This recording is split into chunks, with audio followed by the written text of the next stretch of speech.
Pronto, bom dia de novo. Nós temos aí agora, vamos para os slides referente aos parágrafos que estudamos ontem, né? Que examinamos ontem. Então, vamos ver agora uma oportunidade com mais detalhes sobre o santuário. Esse tema tão necessário, esse tema tão forte e profundo para que entendamos o que exatamente está acontecendo no céu, entendamos o porquê de alguns detalhes aqui na Terra para entender exatamente o futuro e entender principalmente os dias que estamos vivendo. Então, vamos orar para a gente dar continuidade. Oremos. Santo Eterno, grande eu sou, Criador de todas as coisas, estamos nesse momento agradecidos pelo início, pelo amanhecer de mais um dia, quinto dia da semana. Nós te agradecemos porque, a despeito de todas as coisas, estamos aqui unidos pelo teu Santo Espírito, unidos porque o Senhor tem levantado um povo que busca a grande verdade dos últimos dias, que busca aprender de ti para testemunhar através da vida, que é viver o Evangelho eterno, que é viver a primeira, segunda e terceira mensagem angélica. Te agradecemos porque sentimos a direção do teu Santo Espírito, a confirmação, a leitura da Bíblia, a leitura do testemunho de Jesus, que é o Espírito de profecia, porque entendemos que é necessário tomarmos uma decisão. Como é revelado na tua palavra, sempre no meio do povo que tinha uma missão específica para aquele tempo. Existia um pequeno grupo, que era aquele que eram fiéis, que se preocupavam em te agradar, sendo obedientes, fazendo a tua vontade. Nós queremos essas características. Nós sentimos a necessidade dessas características porque o fim se aproxima. O tempo é curto. Estamos num período solene, onde o céu está em movimento, onde nomes está sendo passado, onde o juízo investigativo está acontecendo, onde nosso representante, nosso sumo sacerdote, está intercedendo, está julgando, está analisando, melhor dizendo, para muito em breve esse período do juízo investigativo finalizar e ele vir como Rei dos Reis, Senhor dos Senhores. Te agradecemos por tamanha luz. Estamos em tempo perigoso, porque tua palavra diz que Satanás fará coisas, sinais, prodígios para se possível enganar até os escolhidos. E entendemos que os escolhidos que serão enganados, ou que permitirão, melhor dizendo, ser enganados, são aqueles que não buscam, que não têm um contato, uma experiência contigo, que não têm um momento de dedicação, que não têm um momento de comunhão, que não entendem a importância ou não têm a luz ainda porque não busca. E a luz existe hoje em muitos canais do YouTube, em muitas coisas, principalmente na tua própria palavra e testemunho. E muitos não buscam, por isso acreditam em qualquer coisa.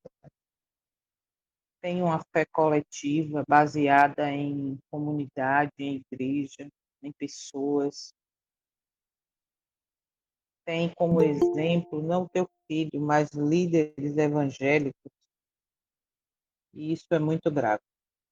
Por isso, Pai, estamos aqui neste momento para aprender humildemente, para aprender de Ti, para dizer que sem Ti nada somos, que precisamos do Teu poder e força, e entendemos que devemos nos esforçar, como diz o testemunho, esforcemos-nos para estar entre os 144 mil, com o Teu poder e força, ajudar outras a alcançar o céu. Essa é a nossa vontade, sermos selados, de representar o Teu caráter, de muito em breve ter o nome, o Teu nome, e o nome do Teu Filho na testa, que representa a mudança de caráter. Mas isso, Pai, nós de nós mesmos não vamos conseguir. Não é e não será fácil. Temos que nos posicionar, temos que nos colocar em tuas mãos de fato, sabendo que seremos perseguidos, seremos difamados, seremos isolados, mas tudo isso, que tiver que acontecer, que seja. Mas não queremos perder a eternidade por amar as coisas do mundo, por não termos nos posicionado. Nós queremos ter voz de profeta nesse mundo. Toda vez que teu povo, começando pelo teu povo, foi escolhido para uma missão, estava em apostasia, em rebeldia, em rebelião, o Senhor levantava um homem, o Senhor levantava um profeta para poder exatamente alertar o povo, para poder dizer, olha, se arrependa, volte aos marcos antigos, esse caminho que você vai é caminho de destruição, de perdição, e nós temos em toda a Bíblia relato de que sempre, como eu digo, no meio do teu povo, Pai, existia um grupo pequeno que estava ali na integridade de te servir, de te obedecer. Esse é o nosso propósito, por isso nos ajuda. Estamos aqui te dando liberdade, para que teu Santo Espírito, trabalhando em nossa vida, nos transforme de fato. Não queremos viver em forma de religiosidade, de aparência, acomodados, sonolentos. Nós queremos ser despertados e assim, com teu poder e força, ajudar pessoas a despertar também, tomar decisões. Nos usa, eis-me aqui, envia-me a nossa palavra. Obrigada por tudo. Toma cada um de nós aqui presente, cada família representada, as pessoas pelas quais estamos orando, os enfermos, as famílias enlutadas, e nos prepara, porque estamos em dias finais. As, as redes de comunicação já falam de uma nova pandemia, que é pior do que a anterior e que está vindo. Por isso, a reforma de saúde é tão importante para o teu povo, para ter um sangue bom, para ter uma mente boa, para entender a mensagem, para se fortalecer. Colocamos humildemente em tuas mãos, reconhecendo que sem ti nada somos e que precisamos de tua ajuda mais vezes. Estamos aqui dizendo, hoje queremos fazer escolhas que nos liguem ao céu. Por isso nos ajuda, Pai, por favor, através do Santo Espírito. Perdoa os nossos pecados, todos eles. Somos falhos, mas acreditamos no sangue expiatório do teu Filho. Nesse momento é apresentado no santuário do céu, por cada um de nós. E é em nome dele, confiando nos méritos dele, e muito em breve aparecerá como Rei dos Reis, Senhor dos Senhores. Pedimos e agradecemos essas vezes. Fala conosco, Pai. Amém. Amém. De novo, bom dia, bom dia, bom dia para quem chegou aqui. Como eu falei, nós vamos dar continuidade ao estudo, só que agora só os slides, que ontem fomos ouvindo e comentando, do capítulo 23, né? A partir do parágrafo 23 até o 30, a partir do parágrafo 24, isso, do parágrafo 24 até o 32. Então, depois, quem quiser aí assistir novamente para entender o porquê hoje, está no canal aí, lá então. Ó, o santuário terrestre, a gente já sabe, era a sombra do santuário celestial. O santuário na terra foi feito como modelo, né, até Hebreus 8, verso 5, confirma, foi um exemplar e sombra das coisas celestiais. E existe algo perigoso. Por quê? Porque ignorar o que aconteceu no passado, ignorar o santuário da terra, ou conhecer o santuário da terra, nos leva a perder a realidade espiritual. O plano da salvação, ele é organizado. Tu quer conhecer o plano da salvação, o plano da redenção, exatamente o que acontecia, como estava, para entender o tempo que nós estamos vivendo, estude sobre o santuário. Pegue o máximo de informação possível, porque ali mostra que o plano da salvação é organizado, justo e acontece no céu. Ele é celestial e é revelado através do santuário que foi repetindo, construído como modelo.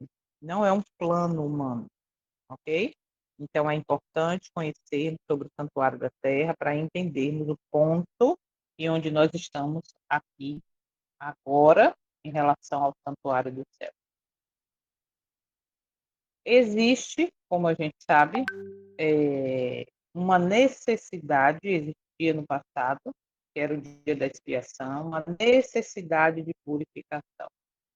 E o santuário precisava ser purificado por quê?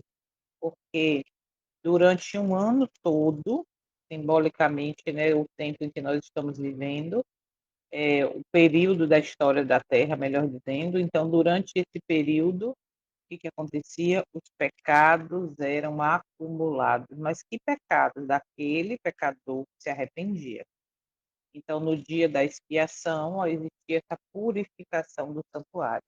E o pecado que não é confessado, que não era no passado, vamos dizer, levando para a realidade, ele contaminava, tá? Então, hoje não é diferente. Pecado não confessado contamina. Tanto é que as pessoas que não estavam em harmonia com o dia da expiação, vivendo um dia solene, tirando todo o entretenimento e etc., como a gente já viu, ele era o quê? Ele era tirado do acampamento. Ele era expulso do acampamento. E isso mostra que o Eterno não banaliza o pecado mesmo quando há perdão. E a gente vai entender isso daqui a pouco, mais profundamente, tá? Então, hoje, infelizmente, o pecado é banalizado, o pecado é levado como que é algo que não é mais agressivo ao Eterno, que não mais machuca o Salvador, é banalizado a ponto de esquecermos, somos levados a esquecer de que o pecado foi o que crucificou o Salvador e o salário do pecado é a morte. Aí hoje nós vemos nos púlpitos a mensagem de que é impossível vencer o pecado, que vamos pecar até Jesus voltar. Então é algo muito sério, é necessário a gente entender mais um pouco sobre o santuário e vai nos levar exatamente o que? A seriedade que o Eterno leva no seu plano de salvação. O santuário será purificado, com base em Daniel 8,14, como a gente conhece. E aí a pergunta que surge muitas vezes inclusive, muita gente não entende por não conhecer, por não estudar. O que é que no céu precisa ser purificado? Aí tem gente que diz assim, é uma heresia o que os adventistas falam. Como é que no céu, onde está lá Cristo, onde está lá o Pai, agora vem e diz que o santuário vai ser purificado? O céu não tem nada para ser purificado. Mas a pessoa que pensa assim, ele é ignorante em relação ao que acontecia no santuário da terra. Porque se ele conhecesse a didática, como funcionava, o porquê de cada coisa, ele ia entender que o céu está em movimento e que realmente o santuário do céu será purificado. Ok? Então, existe uma necessidade de purificação. O santuário precisava ser purificado por causa do pecado. O pecado não confessado contamina, e o Eterno não banaliza o pecado mesmo quando há perdão. Ou seja, pediu perdão, ok, mas o pecado está lá. Precisa haver uma expiação por isso, ok? E o que há no santuário do céu que precisa ser purificado? Não é sujeira física, nem pecado em Deus. A purificação do santuário não é material, mas judicial e moral, ligada aos registros do pecado e plano da redenção. Então, o santuário será purificado, não está em Deus o erro, o pecado, não está nos anjos, não está literalmente nas coisas do céu, mas está ligado às coisas da terra, às decisões, às pessoas, tá? Então, a gente vê aqui, ó, a purificação do santuário não é material, mas judicial e moral, ligada ao registro dos pecados e ao plano da salvação. Não esqueçam, como eu sempre falo aqui em casa, tudo está sendo anotado. Tudo está sendo anotado. Então, registro, tá, do pecado que foi confessado está anotado, como também o que não foi. Então, essa purificação envolve tudo isso, por isso a importância de entender que estamos em tempo de juízo, que juízo investigativo. E dentro desse quadro aqui, tá, da purificação do santuário, a gente vai abrir aqui um parêntese e vai ver o ponto 1. O que existe no santuário celestial? A Bíblia revela claramente que no santuário do céu há a lei, ok, dentro da arca, o ministério de Cristo como sumo sacerdote, está aí as referências bíblicas, depois vocês pegam o PDF. Quem não tem PDF, que está assistindo o vídeo e quiser solicitar de qualquer desses estudos, só pedir lá pelo canal, me passa seu contato, que eu passo, e você que está no grupo já recebe automaticamente. Então, depois pode conferir tudo aí. O trono de Deus, fundado em justiça e juízo, também está aí uma referência bíblica, e os registros celestiais, que também está aí referência bíblica. Então, a Bíblia revela claramente que, como eu já disse, o céu está em movimento. E no santuário do céu, tem esses pontos aí, onde faz referência ao tempo em que nós estamos vivendo de juízo, ok? Esses registros não são simbólicos apenas, mas reais. Por quê? Porque servem de base para o juízo. Aí talvez alguém pense: ah, mas Deus, ele sabe de todas as coisas, ele é onisciente, ele sabe de tudo, ele sabe do fim desde o princípio, correto, mas os anjos não são oniscientes, os salvos não são oniscientes. Então, todo registro é necessário para quê? Primeiro, no juízo investigativo, confirmar às pessoas, né, confirmar ao universo que realmente a justiça foi feita. E realmente os salvos foram salvos por sua conduta. Ah, mas o que salva é a graça, concordo, mas a graça verdadeira, biblicamente falando, ela te leva a uma mudança de vida, ok? Então, esse livro, esses registros do céu, eles vão estar contra ou a favor no meu juízo, vamos dizer assim, no meu julgamento, né, no exame da minha vida.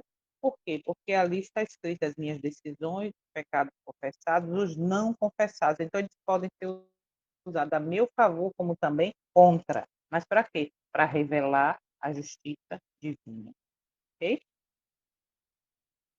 Ponto 2, dentro do santuário. E então, por que o santuário precisa ser purificado? Porque os pecados confessados foram transferidos para lá. E dentro desse contexto, desse movimento do santuário, existe ali algo que a gente precisa entender. Vamos lá. No santuário terrestre, por isso é importante estudar o santuário, vou sempre estar frisando isso. No santuário terrestre, o pecado era transferido do pecador para o sacrifício, do sacrifício para o santuário. Por isso era acumulativo durante o ano. E depois saía do santuário para o bode, ok, Azazel? Então a gente para por enquanto aqui nessa parte. No santuário terrestre, o pecado confessado, ok, era transferido do pecador para o sacrifício e do sacrifício era levado para o santuário quando simbolicamente o sangue era aspergido ali nas cortinas em frente ao altar de incenso, ok? Então vai pegando aí a harmonia, a didática de como funcionava a coisa. O pecado então não era apagado imediatamente, apenas registrado e ficava ali sendo acumulado durante o ano, aguardando que o dia da expiação, aguardando o dia que o santuário era purificado. Por isso, é importante, leiam, estudem sobre Levítico 16, porque aquele bode levará sobre si todas as iniquidades dele. Então, olha a ordem. O pecador chegava com sacrifício, então o pecado dele era transferido simbolicamente para o sacrifício, para o cordeiro.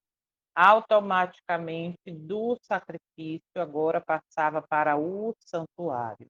Do santuário, passava para o sumo sacerdote, que pegava ele e levava simbolicamente para o bode azazel, ok? Essa é a ordem. Vai anotando aí, vai revisando. Então, o que isso significa, essa ordem aí no santuário do céu?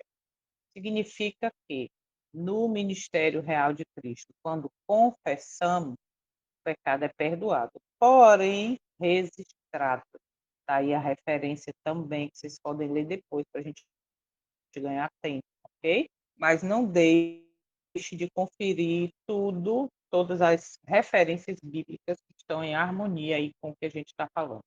Então, no ministério real de Cristo, quando confessamos, o pecado é perdoado, porém é registrado. O nome do pecador entra no juízo. O registro permanece até a purificação total do santuário. Então, semelhante à terra, o que está acontecendo no céu agora. Okay? A didática dinâmica ali do santuário da terra. Então, a purificação do santuário é a remoção definitiva dos pecados confessados, abandonados e assim removidos dos registros celestiais. Lembra a ordem, ó, a ordem anterior aqui, ó, do pecado para o sacrifício, do sacrifício para o santuário. Aí agora a gente vê que o que acontecia era definitivamente retirado no dia da purificação ou no dia da expiação, mas era o que? A remoção dos pecados confessados e abandonados. Aí vinha agora o sumo sacerdote, né? Levar o sangue, aquela coisa toda, a gente vai ver agora mais. Vamos lá. Hebreus 9, 23, como a gente leu no capítulo, diz: era necessário, portanto, que as figuras das coisas que estão no céu se purificassem com estas coisas, mas as próprias coisas celestiais com sacrifícios superiores. Sem sangue não há remissão de pecado. E hoje o Cristo apresenta o seu próprio sangue como expiação, como sacrifício. Então, se não houvesse algo real a ser purificado, como diz o santuário, será purificado, e que entendemos que é no céu, esse texto não faria sentido algum. Só um momentinho. Peraí, viu? Rápido.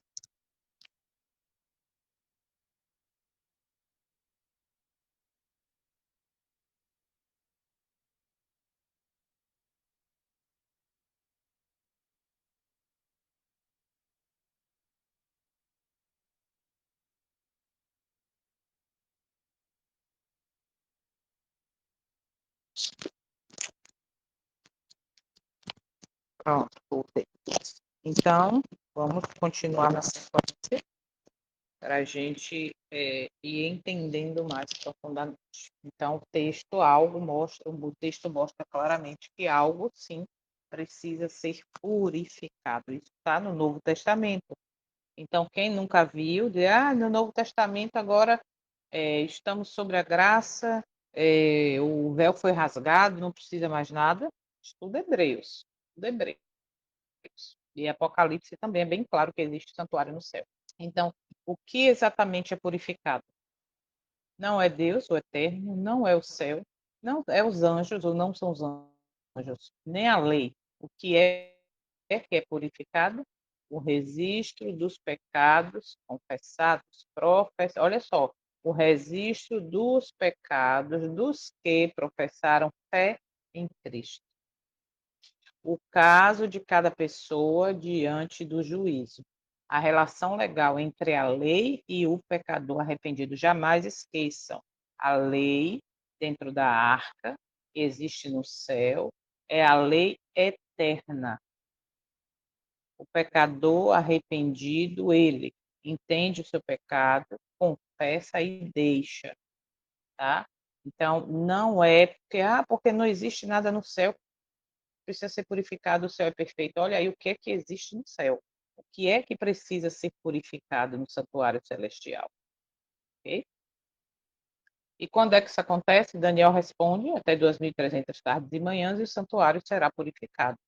Então, a partir desse momento, no estudo mais profundo sobre a data, sobre o acontecimento, existe claramente que, ou revela, melhor dizendo, claramente que, desde 1844, Cristo ministra no lugar santíssimo, fazendo que no período do juízo investigativo, separação final entre pecado confessado e abandonado e pecado não confessado.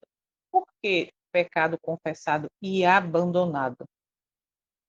1 Crônicas 7,14. É aquele que se chama pelo meu nome, se humilhar, orar e me buscar e se converter dos seus maus caminhos. Provérbios diz o que aquele que confessa e deixa alcançará a misericórdia. Então, não é apenas confessar, é confessar e abandonar, ok? E o que é isso? É exatamente buscar viver em santificação, sem a qual ninguém verá o eterno. Sede santo como o santo é vosso Pai, sede santo como eu sou santo, por aí vai.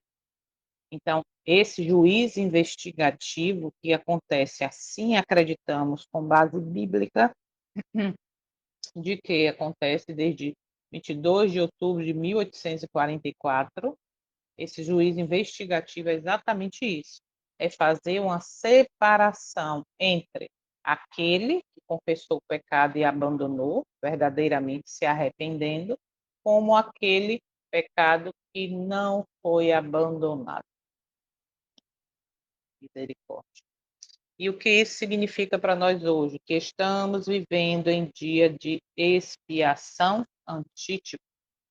Assim como Israel, já estudamos sobre isso, devia afligir a alma, examinar o coração e abandonar o pecado, hoje eu e você somos chamados a arrependimento real, vida em estrita obediência. Não é obediência de viver em forma de piedade negando o poder. Não é obediência em forma de lei, de religiosidade, porque eu devo fazer isso, porque o meu pastor disse, porque a minha igreja disse. Não, é viver em estrita obediência ao eterno, à sua vontade, tá? É ter uma fé pura e viva no Messias, não é ter uma fé coletiva, não é ter essa fé superficial, não, é estar firmado na rocha, é viver como o nosso exemplo. Ele teve uma fé pura, independência e plena obediência ao Pai. E também somos chamados hoje a viver em separação do pecado. Percebe?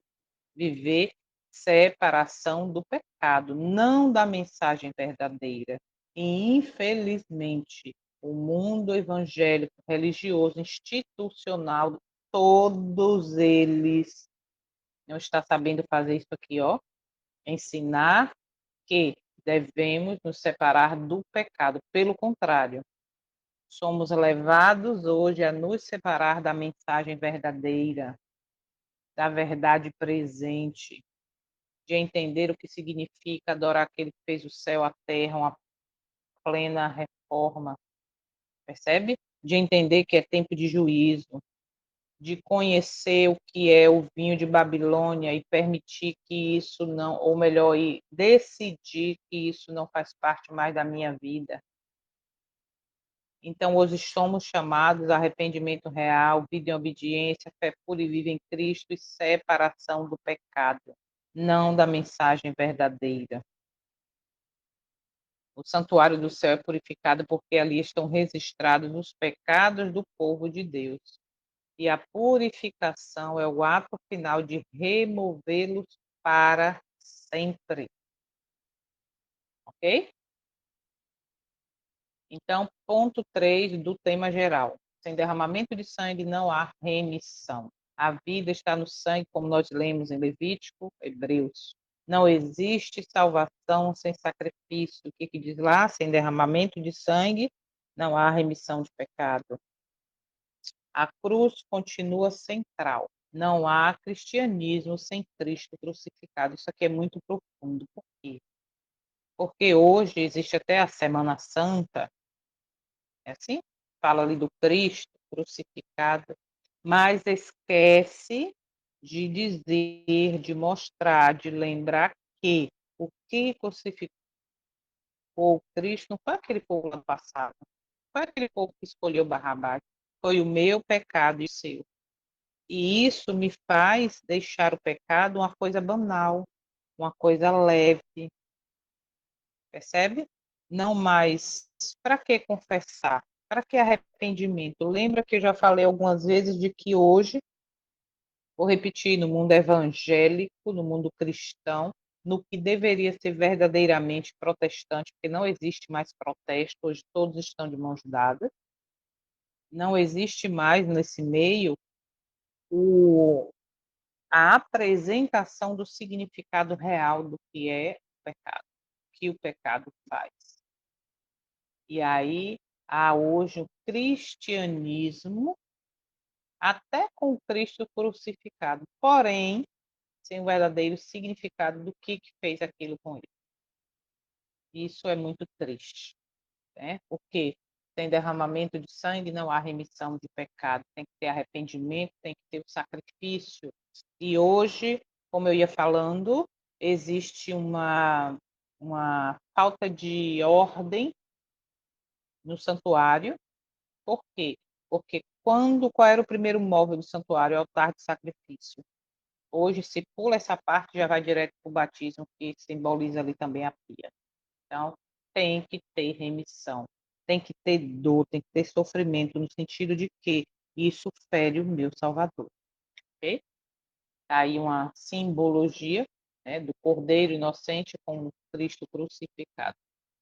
E nessa simbologia, vamos lá, dentro do, não esqueça que estamos estudando agora, revendo em detalhes mais sobre o santuário. E ali, quando chegava o pecador com seu cordeiro, que colocava a mão simbolicamente o pecado, botava a mão sobre a cabeça do cordeiro, simbolicamente o pecado era transferido, ok? E aí, depois que era oferecido, que o sacerdote pegava o sangue e levava lá para dentro do santuário e aspergia, ali era o quê? Era simbolicamente transferido o pecado para o santuário. E por que através do sangue? Porque sem sangue não há remissão. E outro detalhe importante, a vida está no sangue. Então, simbolicamente, o sangue, já ali, né, simbolizava a vida daquele pecador, simbolizava, melhor dizendo, o pecado daquele pecador. Então, quando isso acontecia, o pecado era transferido simbolicamente do pecador para o santuário. Confessar o pecado é mais que falar, é transferir a culpa. Gente, olha, isso é muito profundo. Confessar é mais que falar, é transferir a culpa. Cristo assume nossos pecados. Olha aí só. Cristo assume nossos pecados quando há arrependimento verdadeiro. E o verdadeiro arrependimento me leva à conversão, ou seja, a abandonar, a uma reforma de vida. Percebe como uma coisa séria? Como precisamos acordar para o tempo, para o que está acontecendo, para a necessidade de um arrependimento real.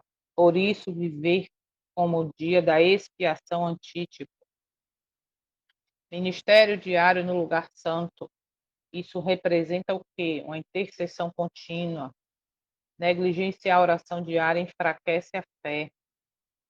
Jesus intercede hoje por nós continuamente. Lembra que ontem, ou foi anteontem, nós falamos, comentamos que hoje o sumo sacerdote, que é o nosso Salvador, que é o Cristo, ele tem a função de sacerdote e de sumo sacerdote.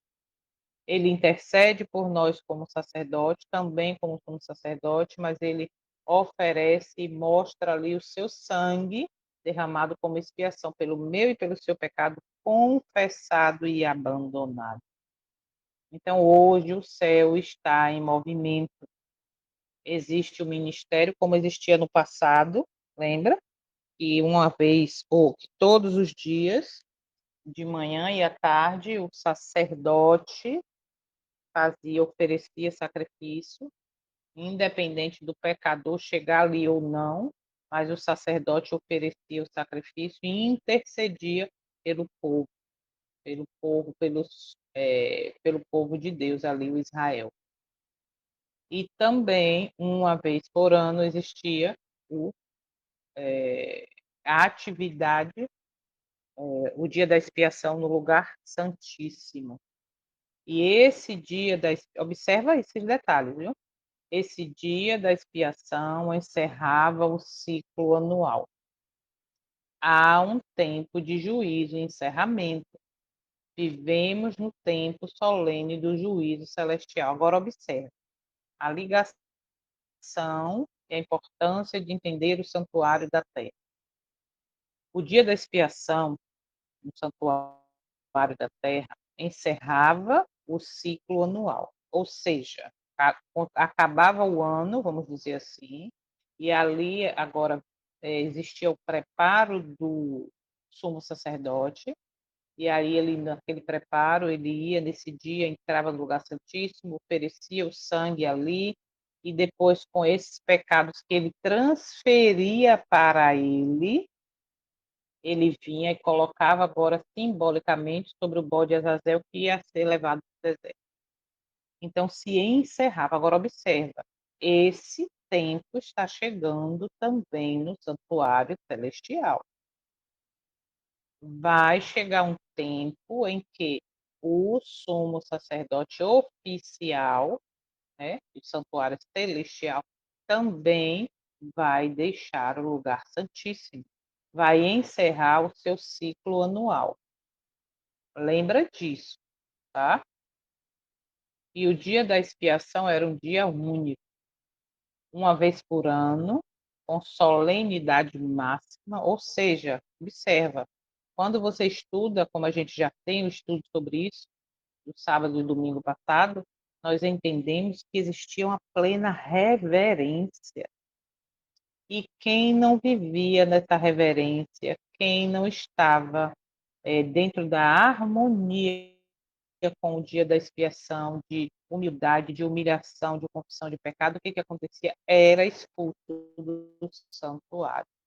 E tanto o Espírito de Profecia revela que naquele dia todo entretenimento, tudo que era para desviar da solenidade daquele momento, ele era esquecido, não tinha atividade secular, todo mundo contrito. Isso acontecia uma vez ao ano, com solenidade máxima. E hoje, para mim, para você, serve de alerta, já que estamos vivendo em tempo de juízo. Não devemos tratar as coisas sagradas com leviandade. Não devemos tratar as coisas sagradas. Hoje, gente, não há mais inclusive nos púlpitos, diferença que é santo do que é profano, é tudo misturado. Hoje as coisas sagradas estão sendo movidas, estão sendo tratadas com leviandade. Hoje está tudo misturado. Hoje existe aquela ideia de não tem que ser diferente, porque senão vamos perder as pessoas. Não tem que ser diferente, porque deve estar em harmonia com as coisas do céu e não com as coisas do mundo. O tempo presente é um tempo solene, mas é um tempo perigoso. Exige vigilância total espiritual minha e sua. Ok? A aflição da alma. Ponto 8. O povo jejuava e examinava o coração. Isso no dia da expiação. A autossatisfação espiritual ela é perigosa. O Eterno hoje chama a mim e a você ao arrependimento profundo. E lembre, o arrependimento profundo me leva a abandono de pecado. Devemos nos examinar o nosso coração. E quando fala hoje em jejum, misericórdia. Hein? Quando fala hoje em vamos fazer uma escala de jejum, quem quer participar, levanta a mão. Poucos querem.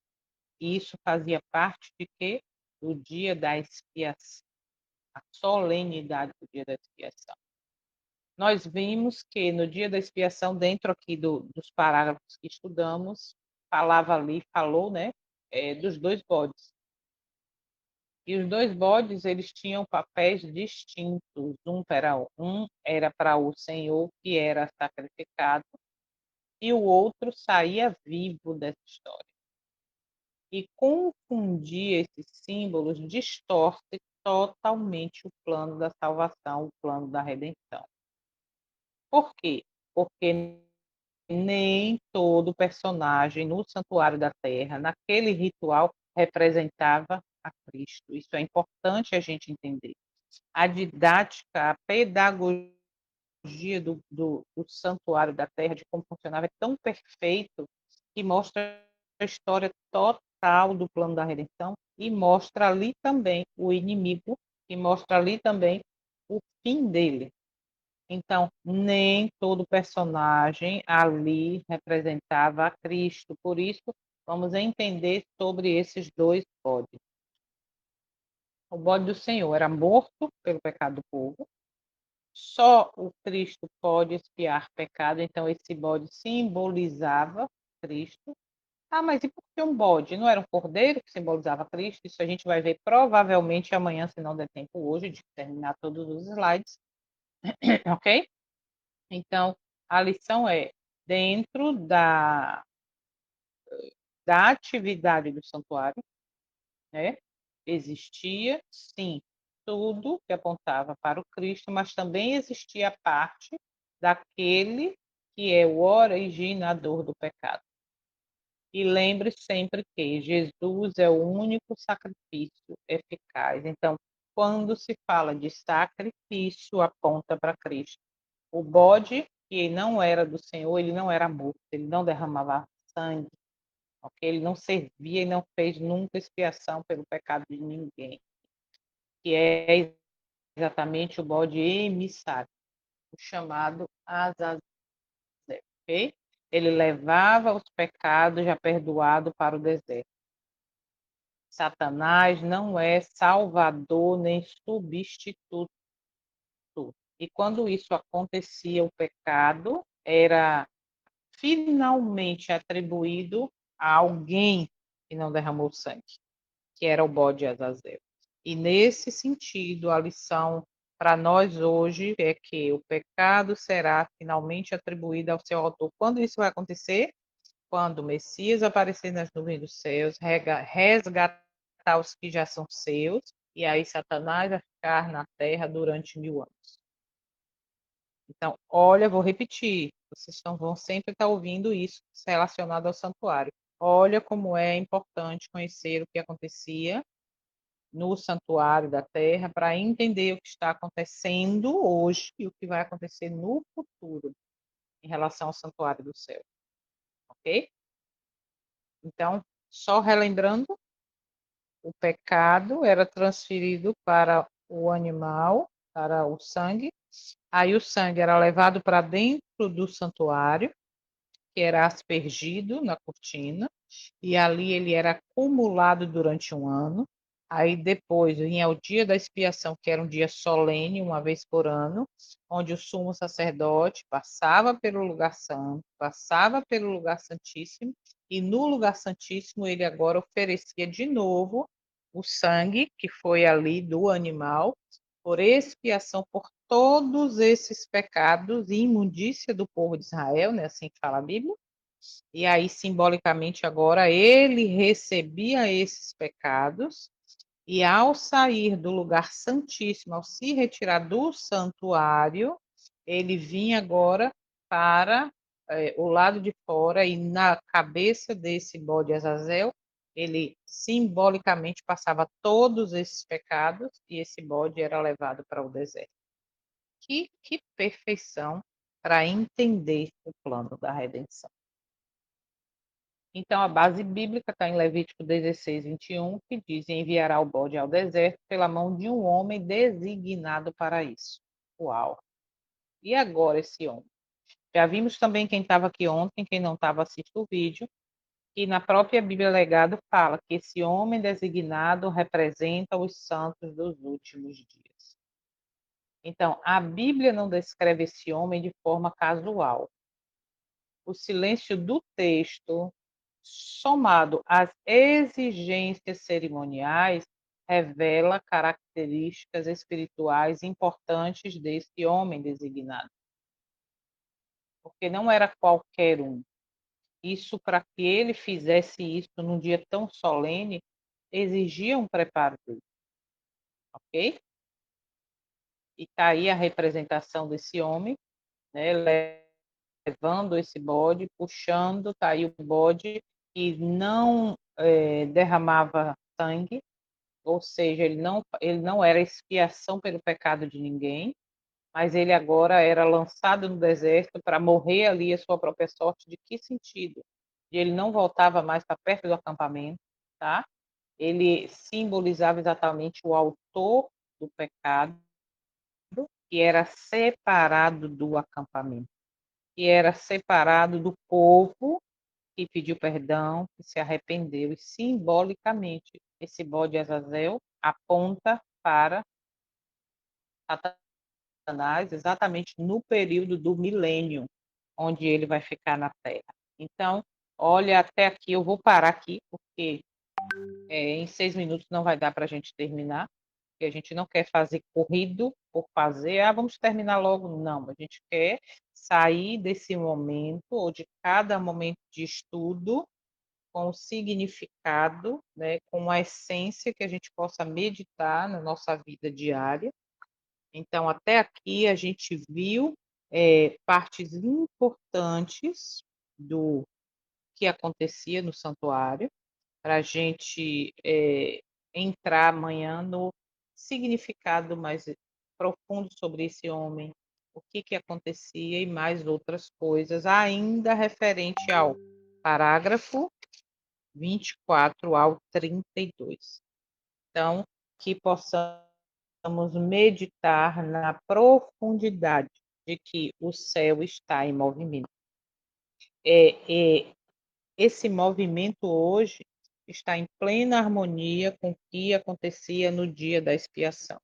Talvez você que está ouvindo esse vídeo aqui, achou o canal, ou está ouvindo, ou acompanhando alguns, ainda muita coisa não tenha sentido para você, mas busque estudar Levítico 23, busque pesquisar sobre o santuário, acompanhe os próximos vídeos, porque ainda vai ter pelo menos mais 2 vídeos para finalizar esse capítulo, que fala sobre o santuário. Por quê? Porque isso nos remete, nos leva ao santuário do céu e nos mostra que o céu está em movimento, que algo está acontecendo, que em breve esse dia da expiação antítipo, que é o tempo que nós estamos vivendo, vai finalizar. E quando finalizar, vai chegar aquilo que eu digo de vez em quando: haverá um tempo em que não haverá mais tempo. Então a decisão deve ser tomada hoje, agora, percebe? Não é para amanhã. Hoje, se ouvires a minha voz, não endureçais o vosso coração. Hoje é mais um dia de andarmos com o eterno como Enoque, dependendo dele para todas as coisas, de ser como Cristo foi, um filho obediente, um filho que temia, que obedecia até morte e morte de cruz. Então, que nosso maior exemplo continue sendo verdadeiramente o nosso maior exemplo, que é o Cristo, o Messias, o Salvador, que muito em breve virá. Então, amanhã, se ele permitir, vamos estar dando continuidade, tá? Então, releiam os parágrafos, meditem, lê esse capítulo todo, não fica só nesses parágrafos, não vai lendo todo, até o que a gente já estudou até aqui, ó, para a mente ir captando, para ir entendendo, assistam os vídeos, vai lá para aqueles 2 vídeos de como é viver em tempo de juízo, porque tudo isso faz o quê? Faz com que nos preparemos, faz com que não esqueçamos o tempo terrível e solene que nós estamos vivendo. Não esqueça dessa frase: o céu está em movimento e o resultado não depende do céu, depende de mim e de você. Depende das nossas escolhas. Porque se você crê ou não, vai finalizar esse dia de expiação antítica. Se você está preparado ou não, vai existir o final disso. E se você quer ou não, vai existir o final. Então, cabe a mim e a você tomar as decisões que estão em harmonia com o céu. Eu não vou dizer tomar as melhores decisões, não, porque na minha visão e na sua, de repente, as melhores estão muito na carne, e aí as melhores não são a do céu. Então, que possamos tomar decisões, tá? Solenes, celestiais, que nos leve à busca de viver a paz com os irmãos, mas a santificação, sem a qual ninguém verá a Deus. Amém? Então, que possamos meditar isso nesse dia e amanhã a gente dá continuidade, porque tem muita coisa profunda. Eu não queria fazer correndo para terminar, acabou. Não. A ideia é a gente se alimentar da verdade, se alimentar da profundidade que há nesse capítulo que é sobre o santuário, para a gente poder aí viver isso e passar para outras pessoas, tá bom? Vamos orar então para finalizar. Alguém gostaria de fazer a oração final de gratidão aí por esse momento? Algum voluntário? Não? Então oremos. Santo Eterno, nós te agradecemos, Pai, mais uma vez.